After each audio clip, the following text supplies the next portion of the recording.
നമസ്കാരം, എല്ലാവർക്കും പുതിയ വീഡിയോയിലേക്ക് സ്വാഗതം. ഇന്ന് എടുക്കുന്ന ടോപ്പിക്ക് സാമൂഹിക പരിഷ്കരണത്തെ പറ്റിയാണ്.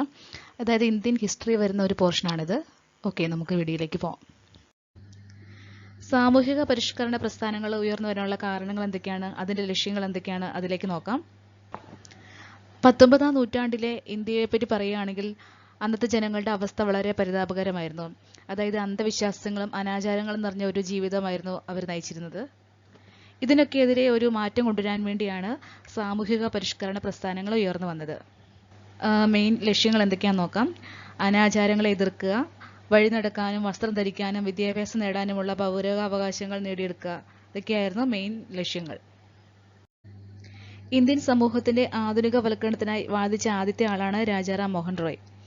അന്നത്തെ കാലത്ത് ഇന്ത്യയിൽ നിലനിന്നിരുന്ന ഒരു ദുരാചാരമായിരുന്നു സതി. അദ്ദേഹം അതിനെ ശക്തമായി എതിർത്തു. ബംഗാളിൽ അദ്ദേഹം ആരംഭിച്ച ഒരു പ്രസ്ഥാനമാണ് ബ്രഹ്മസമാജം. ഇതൊരു പ്രീവിയസ് ഇയർ ക്വസ്റ്റ്യൻ ആണ്. ബ്രഹ്മസമാജം സ്ഥാപിച്ചത് ആരാണെന്നുള്ളത്. നെക്സ്റ്റ്, ഈശ്വരചന്ദ്ര വിദ്യാസാഗർ. ഇദ്ദേഹത്തിന്റെ പ്രവർത്തനങ്ങൾ നടന്നത് ബംഗാളിലാണ്. അദ്ദേഹം മെയിനായിട്ട് വിധവകളുടെ പുനർവിവാഹവുമായി ബന്ധപ്പെട്ടാണ് പ്രവർത്തനങ്ങൾ നടത്തിയത്. അതുമൂലമാണ് 1856 ബ്രിട്ടീഷ് ഗവൺമെന്റ് ഹിന്ദു വിധവാ പുനർവിവാഹ നിയമം പാസാക്കിയത്. കൂടാതെ അദ്ദേഹം സ്ത്രീകളുടെ വിദ്യാഭ്യാസ പുരോഗതിക്കായി വിദ്യാലയങ്ങളും സ്ഥാപിച്ചു. നെക്സ്റ്റ്, പണ്ഡിത രമാബായി. വിധവകളുടെ വിദ്യാഭ്യാസത്തിന് വേണ്ടിയാണ് മെയിനായിട്ട് പ്രവർത്തിച്ചത്. ബോംബെയിൽ സ്ഥാപിച്ച ഒരു പ്രസ്ഥാനമാണ് ശാരദാ സദൻ. നെക്സ്റ്റ്, സ്വാമി ദയാനന്ദ സരസ്വതി. അദ്ദേഹം സ്ഥാപിച്ച ഒരു പ്രസ്ഥാനമാണ് ആര്യസമാജം. ഇതും പ്രീവിയസ് ഇയർ ക്വസ്റ്റ്യൻ ആണ്. ആര്യസമാജം സ്ഥാപിച്ചത് ആരാണെന്നുള്ളത്. ഇദ്ദേഹം മെയിനായിട്ട് വിഗ്രഹാരാധന, ശൈശവിവാഹം എന്നിവയൊക്കെ എതിർത്തു. നെക്സ്റ്റ്, സ്വാമി വിവേകാനന്ദൻ. അദ്ദേഹം സ്ഥാപിച്ച ഒരു പ്രസ്ഥാനമാണ് രാമകൃഷ്ണ മിഷൻ. അദ്ദേഹത്തിന്റെ പ്രധാന ആശയങ്ങള് ജാതി വ്യവസ്ഥ, അനാചാരങ്ങൾ എന്നിവയൊക്കെ എതിർക്കുക, സ്വാതന്ത്ര്യം, സമത്വം, സ്വാതന്ത്ര്യ ചിന്ത എന്നിവയൊക്കെയാണ് അദ്ദേഹം പ്രോത്സാഹിപ്പിച്ചത്. അടുത്തത് സർ സയ്യിദ് അഹമ്മദ് ഖാൻ. ഇദ്ദേഹം സ്ഥാപിച്ച പ്രസ്ഥാനമാണ് അലിഗഡ് പ്രസ്ഥാനം. ഇദ്ദേഹം മെയിനായിട്ട് മുസ്ലിങ്ങളുടെ സാമൂഹിക വിദ്യാഭ്യാസകമായ പുരോഗതിക്ക് വേണ്ടിയാണ് പ്രവർത്തിച്ചത്. നെക്സ്റ്റ്, ആത്മറാം പാണ്ഡുരംഗ്. ഇദ്ദേഹം സ്ഥാപിച്ച പ്രസ്ഥാനമാണ് പ്രാർത്ഥനാ സമാജം. ഇദ്ദേഹം മെയിനായിട്ട് പ്രവർത്തിച്ചത് മിശ്ര ഭോജനം, മിശ്ര വിവാഹം, വിധവാ പുനർവിവാഹം, സ്ത്രീകളുടെയും പിന്നാക്ക ജനവിഭാഗങ്ങളുടെയും പുരോഗതി എന്നിവയ്ക്കൊക്കെയാണ് അദ്ദേഹം പ്രവർത്തിച്ചത്. Next, Annie Besant. സ്ഥാപിച്ച പ്രസ്ഥാനമാണ് തിയോസഫിക്കൽ സൊസൈറ്റി.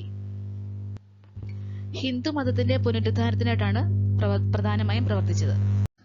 നെക്സ്റ്റ്, വീരേശലിംഗം.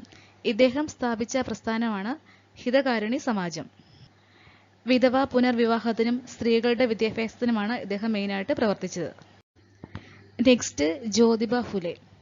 ഇദ്ദേഹം സ്ഥാപിച്ച പ്രസ്ഥാനമാണ് സത്യശോധക് സമാജം. ഇന്ത്യയിൽ നിലനിന്നിരുന്ന ദുരാചാരങ്ങളെയും പുരോഹിത മേധാവിത്വത്തെയും എതിർക്കുകയും പിന്നോക്ക വിഭാഗങ്ങൾക്കായി വിദ്യാലയങ്ങൾ ആരംഭിക്കുകയും ചെയ്തു. നെക്സ്റ്റ്, ഇ.വി. രാമസ്വാമി നായ്ക്കർ. ഇദ്ദേഹം സ്ഥാപിച്ച പ്രസ്ഥാനമാണ് സ്വാഭിമാന പ്രസ്ഥാനം. ഇദ്ദേഹം ബ്രാഹ്മണ മേധാവിത്വത്തെയും ജാതി വ്യവസ്ഥയും ഒക്കെ എതിർത്തു. അടുത്തത് ശ്രീനാരായണ ഗുരു. അദ്ദേഹം സ്ഥാപിച്ച പ്രസ്ഥാനമാണ് ശ്രീനാരായണ ധർമ്മ പരിപാലന യോഗം അല്ലെങ്കിൽ SNDP. ഇദ്ദേഹം ജാതി വ്യവസ്ഥയും ദുരാചാരങ്ങളും എതിർക്കുകയും പിന്നോക്ക ജനവിഭാഗങ്ങളുടെ സാമൂഹികവും വിദ്യാഭ്യാസമായ പുരോഗതിക്കായൊക്കെ പ്രവർത്തിക്കുകയും ചെയ്തു. ഈ സാമൂഹിക പരിഷ്കരണ പ്രസ്ഥാനങ്ങളുടെയൊക്കെ പ്രവർത്തന ഫലമായി ഇന്ത്യയിൽ നിലനിന്നിരുന്ന നിരവധി അനാചാരങ്ങളുടെ നിയമം മൂലം നിരോധിക്കാൻ ബ്രിട്ടീഷുകാർ നിർബന്ധിതരായി.